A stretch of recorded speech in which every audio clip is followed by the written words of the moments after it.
నమస్కారం చిక్కోలు హృదయ స్పందన న్యూస్ కి స్వాగతం. నేను సతీష్.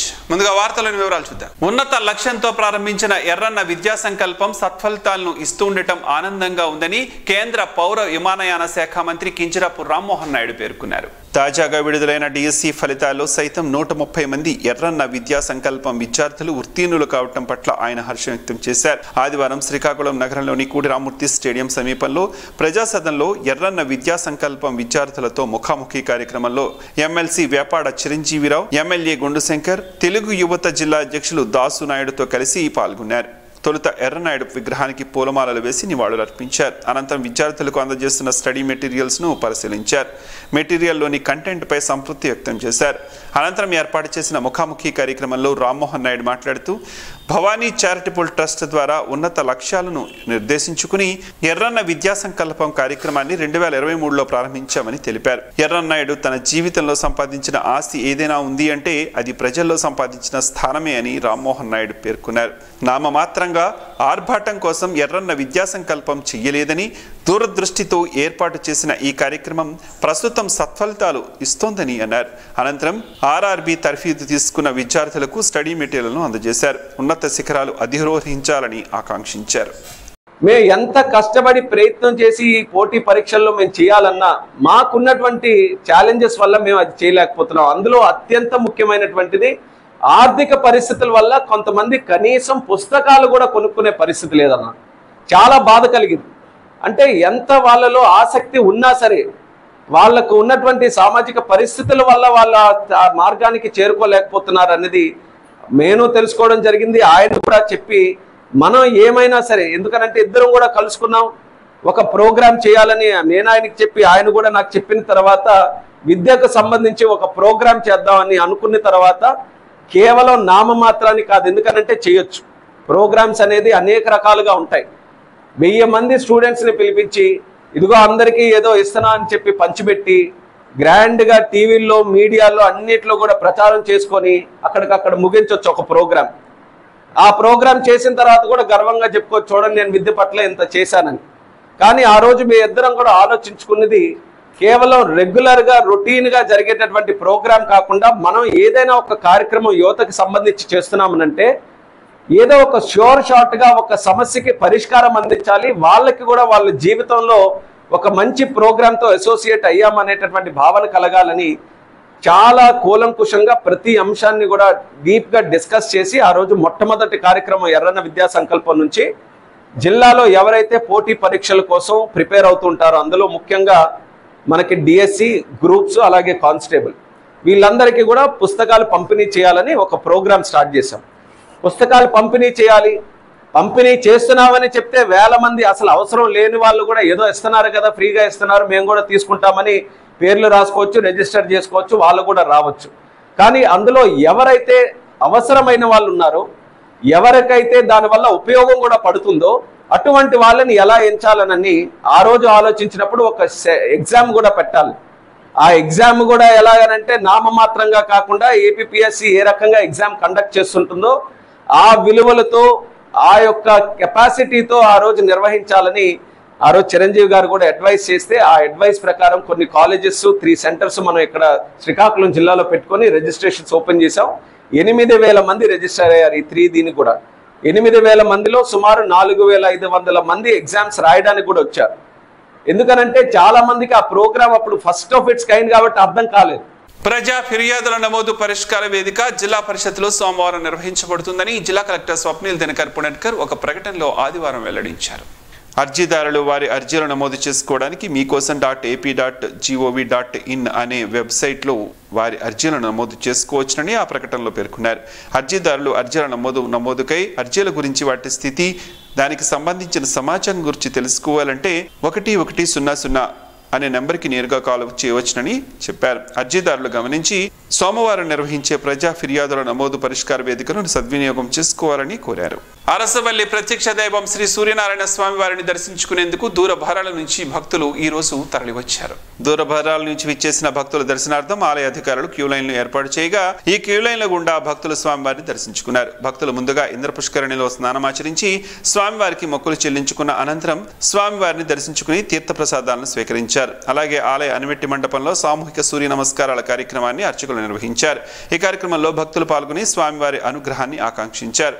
ఆలయ ప్రాంగణంలో దర్శనం అనంతరం తిరిగి వెళ్లే భక్తులకు ఆలయ అధికారులు ఉచితంగా ప్రసాదాన్ని అందజేస్తున్నారు. ప్రతిరోజు ఆలయ ప్రాంగణంలో జరిగే అన్నప్రసాద వితరణ కార్యక్రమం ఈ రోజు కూడా జరిగింది. ఆలయ ప్రాంగణమంతా భక్తులతో కిటకిటలాడగా భక్తులకు అన్ని ఏర్పాట్లను అధికారులు ఏర్పాటు చేశారు. ఆలయ కార్యనిర్వహణాధికారి KNBD ప్రసాద్ మాట్లాడుతూ భక్తులకు స్వామివారి దర్శనం సులభతరంగా ఉండేందుకు చర్యలు చేపడుతున్నట్లు చెప్పారు. భక్తులకు మరింత సౌకర్యాలను కల్పించేందుకు కృషి చేస్తున్నట్లు చెప్పారు. ఈ రోజు స్వామివారికి వచ్చిన ఆదాయ వివరాలను ఆయన వెల్లడించారు. నగరంలోని స్థానిక సన్ రైజ్ హోటల్లో అఖిల గాండ్ల తెలకుల సంక్షేమ సంఘం రాష్ట్ర అధ్యక్షులు గ్రోస సుబ్బారావు అధ్యక్షతన రాష్ట్ర కార్యనిర్వాహక వర్గ సమావేశం ఆదివారం నిర్వహించారు. ఈ సమావేశానికి 26 జిల్లాల శాఖల అధ్యక్ష ప్రధాన కార్యదర్శులు, రాష్ట్ర కార్యవర్గం, జిల్లా శాఖల యువజన కన్వీనర్లు, జిల్లాల శాఖల మహిళా కన్వీనర్లు హాజరయ్యారు. ఈ సమావేశానికి ముఖ్య అతిథిగా ఎమ్మెల్యే గౌనివాణి శ్రీనివాసరావులు పాల్గొన్నారు. ఈ సమావేశంలో రాష్ట్ర అధ్యక్షులు గ్రోసు సుబ్బారావు మాట్లాడుతూ రాష్ట్ర ప్రభుత్వం ఈ మధ్యకాలంలో కొన్ని బీసీ కులాలకు కార్పొరేషన్లు మంజూరు చేసిందని, ఆర్థికంగా, సామాజికంగా, రాజకీయంగా, విద్యాపరంగా వెనుకబడిన కులమైన తమ కులానికి కార్పొరేషన్ మంజూరు చేయకపోవటం బాధాకరమని అన్నారు.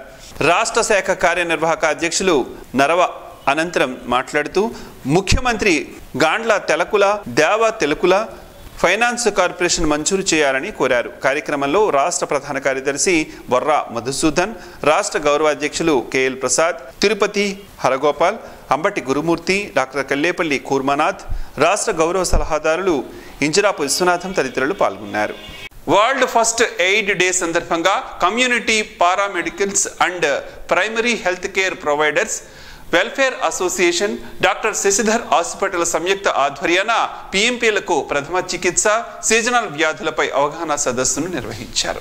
ఈ కార్యక్రమంలో జనరల్ ఫిజిషియన్ డాక్టర్ శశిధర్ పాల్గొని మాట్లాడుతూ ప్రథమ చికిత్స ఏ విధంగా చేయాలి, ఏ విధంగా రోగి ప్రాణాలు కాపాడాలి, అలాగే ప్రస్తుతం సంభవిస్తున్న సీజనల్ వ్యాధులు ఎంతగానో ఇబ్బంది గురిచేస్తున్నాయని, సభ్యులందరూ వ్యాధులను గురించి సకాలంలో ప్రథమ చికిత్స చేసి రోగి ప్రాణాలను కాపాడడం చాలా ముఖ్యమని తెలియజేశారు. పాము కాటు, fits, heart stroke, brain stroke, seasonal ఫీవర్స్లలో రకరకాలుగా వాటిని ప్రాథమిక దశలోనే గుర్తించి సకాలంలో వైద్యం అందజేసి హయ్యర్ సెంటర్కి పంపిస్తే రోగి ప్రాణాలు కాపాడవచ్చునని తెలిపారు. తదుపరి సభ్యులందరకు CPRను ఏ విధంగా చేయాలి అనే దానిపై అవగాహన కల్పించారు. ఈ కార్యక్రమంలో ప్రముఖ ఆర్థోపెడిక్ వైద్యులు డాక్టర్ K కిషోర్ ఎముకలు విరిగితే ప్రథమ చికిత్స ఏ విధంగా చేయాలి అని క్లుప్తంగా వివరించారు. ఈ కార్యక్రమంలో జిల్లా అధ్యక్షులు వండాన సింహన్న, కార్యదర్శి నక్కా లక్ష్మీనారాయణ, ట్రెజరర్ K జనార్దన్ రావు, సహాయ కార్యదర్శి చిన్నాల రాము తదితరులు పాల్గొన్నారు. ఆశాలకు ప్రభుత్వం కనీస వేతనం 26,000 రూపాయలు అమలు చేయాలని, సెలవులు అమలు చేయాలని ఏపీ ఆశా వర్కర్స్ యూనియన్ రాష్ట్ర ప్రధాన కార్యదర్శి K ధనలక్ష్మి డిమాండ్ చేశారు. ఆదివారం శ్రీకాకుళం UTF ఆఫీసులో ఏపీ ఆశా వర్కర్స్ యూనియన్ 6వ మహాసభలకు ముఖ్య అతిథిగా ఆశా వర్కర్స్ యూనియన్ రాష్ట్ర ప్రధాన కార్యదర్శి K ధనలక్ష్మి పాల్గొని మాట్లాడారు. మహాసభల ప్రారంభానికి సూచికగా CITU జెండాను senior ASHA worker G Parvathi ఆవిష్కరించారు. ఆశా వర్కర్స్ యూనియన్ జిల్లా ప్రధాన కార్యదర్శి G అమరావతి నివేదికను ప్రవేశపెట్టారు. జిల్లా అధ్యక్షులు D ధనలక్ష్మి అధ్యక్షతన జరిగిన ఈ మహాసభలలో రాష్ట్ర ప్రధాన కార్యదర్శి K ధనలక్ష్మి మాట్లాడుతూ రాష్ట్రంలో పనిచేస్తున్న ఆశాలకు రికార్డుల అవసరం లేదని, మొబైల్ యాప్లో పనిచేయాలని రాష్ట్ర అధికారులు ఆదేశిస్తే జిల్లాలో రికార్డు పని, ఆన్లైన్ పని 2 రకాల పనులు చేయిస్తూ పనిభారం పెంచుతున్నారని, యాప్లలో ఆన్లైన్ పని కష్టతరంగా ఉందని ఆవేదన వ్యక్తం చేశారు. లేబర్ కోడ్ల రద్దు, కనీస వేతనం 26,000 రూపాయలు ఇవ్వాలని కోరుతూ కార్మిక సంఘాలు పిలుపు మేరకు జూలై 9వ తేదీన జరిగిన దేశవ్యాప్త సమ్మెలో దేశంలో 26 కోట్ల మంది పాల్గొని కేంద్ర ప్రభుత్వానికి కార్మికుల సత్తా చాటారని అన్నారు. రాష్ట్ర ప్రభుత్వం ఆశాల సమస్యలపై అసెంబ్లీ సమావేశాల్లో చర్చించి వేతనాల పెంపుదల చేయాలని, లేకపోతే భవిష్యత్తులో పోరాటాల ఉధృతం చేస్తామని ప్రభుత్వాన్ని హెచ్చరించారు. నగరంలోని స్థానిక గోనెలవారి వీధిలో వినాయక నవరాత్రి మహోత్సవాల్లో భాగంగా ఈ రోజు యూత్ ఆధ్వర్యాన అన్నప్రసాద వితరణ కార్యక్రమం జరిగింది. ఈ ఈ కార్యక్రమంలో యూత్ అన్నప్రసాదాన్ని భక్తులకు స్వయంగా వడ్డించి అన్నం పరబ్రహ్మ స్వరూపం అని ఎవరూ వృధా చేయవద్దని కోరారు. పెద్ద ఎత్తున భక్తులు తరలివచ్చి స్వామివారి ప్రసాదాన్ని స్వీకరించడం ఆనందంగా ఉందని కమిటీ సభ్యులు, యూత్ సభ్యులు యుగంధర్, సాయి, రాజా, శ్రీను, మూర్తి, గిరి పేర్కొన్నారు. ఉపాధ్యాయుల ఉద్యోగుల సమస్యల పరిష్కారం నిమిత్తం నిరసన వారంలో భాగంగా 4వ రోజు శ్రీకాకుళం నియోజకవర్గ శాసనసభ్యులు గొండు శంకర్ కి ఈ రోజు వినతి పత్రాన్ని యూనియన్ నాయకులు అందజేశారు. పెండింగ్ లో ఉన్న 4 డిఏలను తక్షణం విడుదల చేయాలని, సిపిఎస్ రద్దు చేసి పాత పెన్షన్ విధానాన్ని అమలు చేయాలని, మెమో 57ను తక్షణం అమలు చేయాలని, 12వ పిఆర్సీ కమిషన్ను నియమించి ఐఆర్ ప్రకటించాలని, అన్ని రకాల బకాయిలను చెల్లించాలని, ఈహెచ్ఎస్ పరిమితిని 25 లక్షల రూపాయలకు పెంచాలని, యాప్లను అసెస్మెంట్ బకెట్ల విధానాన్ని రద్దు చేసి ఉపాధ్యాయులకు బోధనకే పరిమితం చేయాలన్న డిమాండ్లతో కూడిన మెమోరాండంను ఎమ్మెల్యేకి అందజేస్తున్నట్లు యూనియన్ నాయకులు తెలియజేశారు. ఎమ్మెల్యే స్పందిస్తూ తక్షణమే ఉపాధ్యాయుల సమస్యలను ప్రభుత్వం దృష్టికి తీసుకువెళ్లి పరిష్కరిస్తానని తెలియజేసినట్లు చెప్పారని నాయకులు తెలియజేశారు. మెమోరాండం అందజేసిన వారిలో ఏపీటీఎఫ్ రాష్ట్ర ప్రధాన కార్యదర్శి కొప్పల భానుమూర్తి, జిల్లా కార్యదర్శులు చావల శ్రీనివాస్, దాసరి రామ్మోహన్ రావు, జిల్లా శాఖ ఆడిట్ కమిటీ సభ్యులు సదాశివుని శంకర్రావు, గార మండల శాఖ బాధ్యులు చిట్టి త్రినాథరావు తదితరులు పాల్గొన్నారు. శ్రీ శివాని ఇంజనీరింగ్ కళాశాలలో ఫైనల్ ఇయర్ విద్యార్థుల కోసం కెరీర్ గైడెన్స్ ప్రభుత్వ ఉద్యోగ అవకాశాలపై అవగాహన సదస్సును శనివారం నిర్వహించారు. ఈ కార్యక్రమానికి ఐఏసీఈ విశాఖపట్నం నుండి ప్రముఖ ట్రైనర్ సంతోష్ ప్రథమ వక్తగా హాజరై విద్యార్థులకు పలు అంశాలను వివరించారు. ఈ సందర్భంగా సంతోష్ మాట్లాడుతూ పోటీ పరీక్షల్లో విజయాన్ని సాధించేందుకు క్రమబద్ధమైన ప్రణాళిక, కృషి, సమయపాలన, లక్ష్య సాధన పట్ల నిబద్ధత ఎంత ముఖ్యమో తెలుసుకోవాలని చెప్పారు. కేంద్ర రాష్ట్ర స్థాయిలో లభ్యమయ్యే వివిధ రకాల ప్రభుత్వ ఉద్యోగాలు, వాటి ఎంపిక ప్రక్రియ, అవసరమైన నైపుణ్యాలు, సిద్ధతపై ఆయన విద్యార్థులు సమగ్ర సమాచారం తెలుసుకోవాలని చెప్పారు. కళాశాల principal doctor Y Srinivasarao, vice principal doctor G T Chandrasekhar, TPO doctor B Prasadarao, అధ్యాపక వర్గం ఈ సదస్సును సమన్వయం చేసి విద్యార్థులు ఇలాంటి అవకాశాలను వినియోగించుకుని తమ భవిష్యత్తును విజయవంతంగా చేసుకోవాలని విద్యార్థులకు సూచించారు. ఏపీ ఎన్జిఓ అసోసియేషన్ రాష్ట్ర అధ్యక్ష కార్యదర్శులు అలపర్తి విద్యాసాగర్, డిఏ రమణులు జిల్లాకు ప్రప్రథమంగా విచ్చేసిన సందర్భంగా జడ్పీ సమావేశ మందిరంలో ప్రత్యేక ఆత్మీయ సమావేశం ఏర్పాటు చేశారు. తొలుత జడ్పీ ఎంట్రన్స్ గేట్ నుంచి సమావేశ మందిరం వరకు ర్యాలీ నిర్వహించి అన్ని తాలూకాలకు చెందిన కార్యవర్గాలకు ఆయన స్వాగతించి తమ ఆనందాన్ని వ్యక్తం చేశారు. సమావేశంలో విద్యాసాగర్ భావోద్వేగ రీతిలో సంఘం సభ్యులను నూతనోత్సాహాన్ని నింపారు. ఈ సందర్భంగా ఆయన మాట్లాడుతూ కొత్త సభ్యత్వాల నమోదుకు ప్రాధాన్యం ఇవ్వాలని, ముఖ్యంగా తాలూకాలలో నూతన కార్యవర్గాల ఏర్పాటు పూర్తి చేయాలన్నారు. కొత్త జిల్లాలలో కూడా ఏపీ ఎన్జిఓ కార్యవర్గాలు ఏర్పాటు కావాలని, సెలక్షన్ కాదు ఎలక్షన్ కావాలని, అన్ని తాలూకాల కార్యవర్గాలతో మాట్లాడేందుకు ఇక్కడికి వచ్చాను అని చెప్పారు. అందరి భావోద్వేగాలను దృష్టిలో ఉంచుకొని పనిచేస్తానని, కొత్త జిల్లాలలో కూడా కార్యవర్గాలను ఏర్పాటు పూర్తి చేయడంపై అంతా దృష్టి సారించాలన్నారు. అలానే త్వరలో ఏపీ ఎన్జిఓ సంఘం తరఫున విజయవాడలో 2 రోజుల పాటు వర్క్షాప్ నిర్వహిస్తామని, అందులో సంఘం విధులు, బాధ్యతలు వివరిస్తామని చెప్పారు. కేవలం సభ్యత్వ నమోదుతో పరిమితం కాక కార్యవర్గ ఏర్పాటు తర్వాత కార్యాచరణకు కూడా ప్రాధాన్యం ఇవ్వాలని, అప్పుడే సంఘానికి సభ్యునికి మధ్య అనుబంధం దృఢం అవుతుందని చెప్పారు. తాటి బెల్లం మనం వాడుతున్న పంచదారకు ఒక అద్భుతమైన ప్రత్యామ్నాయం అని చెప్పుకోవచ్చు. తాటి బెల్లంలో కలిగే ఆరోగ్య ప్రయోజనాలు ఈ రోజు ప్రసారమయ్యే ఆరోగ్యమే మహాభాగ్యంలో తెలుసుకుందాం.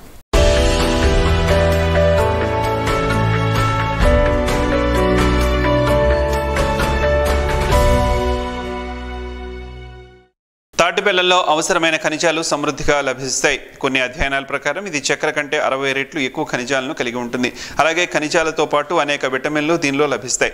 తాటి బెల్లంలో దేవుడు ప్రసాదం సహజ సిద్ధమైన తీపి బెల్లం కూడా అని చెప్పుకోవచ్చు. ఎందుకంటే ఇందులో అద్భుతమైన పోషక విలువలు ఉంటాయి. తాటి చెట్టు నుండి నేరుగా తయారు చేస్తారు. ఆహారం జీర్ణానికి చాలా బాగా ఉపయోగపడుతుంది. భారతదేశంలో కొన్ని ప్రాంతాల్లో ఆహారాన్ని జీర్ణం చేయడానికి ఆహారాన్ని తీసుకున్న తర్వాత చిన్న తాటి బెల్లం మొక్కను తింటారు. ఇది తిన్న ఆహారం బాగా జీర్ణం చేస్తుంది, పేగు శుభ్రపరచడానికి సహాయపడుతుంది. తాటి బెల్లంలో ఇనుము సమృద్ధిగా ఉంటుంది.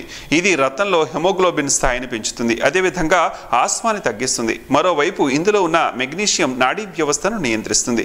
ఇందులో ఎముకలకు బలాన్ని ఇచ్చే కాల్షియం, పొటాషియం, భాస్వరం సమృద్ధిగా ఉంటాయి. తాటి బెల్లంలో ఎక్కువ శక్తి కలిగి ఉంటుంది. ఇది చక్కెర కంటే త్వరగా జీర్ణం అవుతుంది. దాన్ని క్రమంగా తీసుకుంటే నీరసం అనేది రాదు. శరీరానికి ఎక్కువ శక్తిని అందజేస్తుంది. దీనిని కనుక ప్రతిరోజు తీసుకోవడం వల్ల శరీర పుష్టి, వీర్య వృద్ధి కలుగుతాయి. తాటి బెల్లం తినడం ద్వారా క్యాన్సర్ కారకాలతో పోరాడి క్యాన్సర్ రాకుండా చేస్తుంది. అలాగే శరీరంలో ఉండే విష పదార్థాలను బయటకు పంపిస్తుంది. ఇది శ్వాసకోశ, ప్రేగులు, ఆహార గొట్టం, ఊపిరితిత్తులు, చిన్న ప్రేవులు, పెద్ద ప్రేవుల్లో ఉండే విష పదార్థాలను బయటకు పంపించి ప్రేగు క్యాన్సర్ రాకుండా చేస్తుంది. మీరు ఆరోగ్యంగా ఉండడానికి సహాయపడుతుంది. తాటి బెల్లంలో ఎక్కువగా ఫైబర్లు ఉండటంతో మలబద్ధకాన్ని నివారిస్తుంది. అజీర్తి చికిత్సకు సహాయపడుతుందని ఆయుర్వేద నిపుణులు అంటున్నారు. శరీరంలో హానికర టాక్సిన్స్ బయటకు పంపించి వేస్తుంది. మలబద్ధక సమస్యను నివారిస్తుంది. తాటి బెల్లం పురాతన కాలంలో ఔషధ గుణాలకు ఉపయోగపడిందని, వాస్తవానికి ఇది పొడిదగ్గు, ఆస్మా వంటి శ్వాసకోశ సమస్యలతో బాధపడుతున్న వ్యక్తికి దానిని ఉదయాన్నే తింటే మంచి ఫలితం ఉంటుందంటున్నారు ఆయుర్వేద నిపుణులు. గోరువెచ్చని నీటిలో తాటి బెల్లం కలుపుకుని తాగడం వలన జలుబు, దగ్గు నివారించబడుతుంది. మైగ్రేన్ తలనొప్పి చాలా బాధాకరమైనది. ఒక్క సహజ ఔషధ కంటెంట్ ఈ నొప్పిని తగ్గిస్తుంది. ఉదయాన్నే 1 టీ స్పూన్ తాటి బెల్లం తీసుకుంటే మైగ్రేన్ తలనొప్పి తగ్గుతుంది.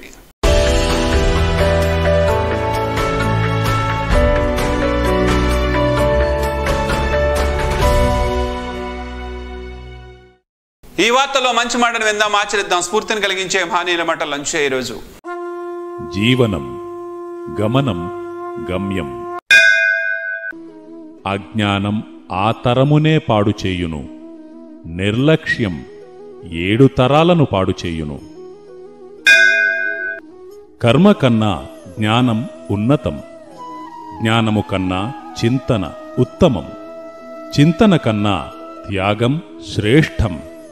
త్యాగములోనే ఆత్మ, పరమాత్మ అనుభవము, అనుభూతి ఉండును. ఓం శ్రీ గాయత్ర్యై నమః. ఈ వార్తలు ఇంతటితో సమాప్తం. చూస్తూనే ఉండండి స్పందన న్యూస్. మీ మాటే మా బాట. స్పందన టీవీ ప్రేక్షకుల కోసం స్పందన న్యూస్ ను యూట్యూబ్ లో అందుబాటులో ఉంచడమైంది. STV స్పేస్ స్పందన అని టైప్ చేసి మీకు అనుకూలమైన సమయాల్లో న్యూస్ ని వీక్షించవచ్చు.